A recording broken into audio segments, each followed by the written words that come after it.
What's going on, everyone? It's time for another thriller film review. This is a Netflix original called Don't Move. Obviously, it's a Netflix original, and it was released October 25th, 2024, and it was directed by Adam Schneider and Bruin Netto, where they both worked on films together, like Intruders, Delivery, Killing Floor Uncovered, and Sundown.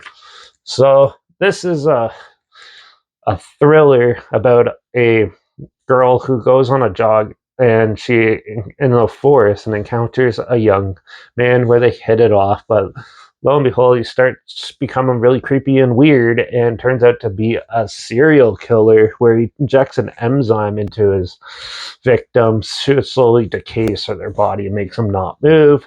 And he as he goes to dispose of her, he keeps getting interrupted where the enzyme, her body starts counteracting the enzyme. She slowly starts being more aware of her surroundings and the dark predicament she's in. So, this film is actually really well shot. It looked pretty good. There's some parts that look kind of campy and cheesy looking, but overall, I thought the cinematography was pretty decent. The music's not too bad either. It kind of complements it pretty well. And the effects in it are okay. So, yeah, but the acting in this movie is a little not that great.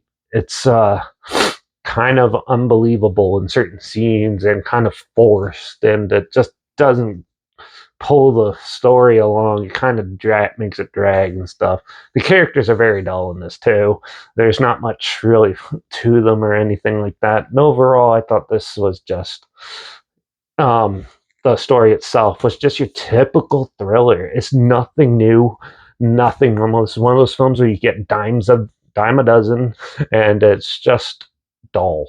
There's not really much interesting that goes on. It's basically him trying to get rid of her body and finish her off. But there's all these close calls with people coming in, and he has to kill them and stuff. But it just kind of drags and drags. And then the ending is very obvious, very standard, and it's not really ex- thrilling or anything. It's just pretty dull. This whole movie is pretty dull, I thought, and it just didn't really work for me. I thought it was pretty lame, and overall, I think there's much better ones out there. So I'm gonna give Don't Move a 2 out of 5. There's some parts of it that was interesting. Like the first half started off pretty decent. It's just when it gets to the middle and the climax and stuff, it kind of is just dull and typical and super predictable. So yeah, but if you want to check it out, it is on Netflix right now, and I'll link the trailer down below, so you can check that out. Also, make sure you check out my Instagram. Those link down below. That's where I post clips of films I'm going to review in the future. On my stories, put the film title in there, some fun fact or history thing in there as well. Also, my Letterbox down below at Derek P Reviews. That's where I post my first star rating and watch some films. And my Twitter's down below at Reviews on Good Derek. So follow me on those platforms and live with this channel. Like this video, share it to more people wherever. Comment your opinions of the film down below if you have any films, film franchise, and any genre, and on any streaming service I want to hear my opinions on in the future. Comment those down below too. I'll try my best to get to them as soon as I can, and if I can find them. And make sure you subscribe. Hopefully, find some weird, obscure, and odd they probably never thought checking out together. And also hear my opinions on popular films, classic films, and reviews on other things as well. And don't forget to rate to ring that bell, because we're going to do an action horror film called Apocalypse Z, The Beginning of the End, in the next review. So make sure you tune in for that.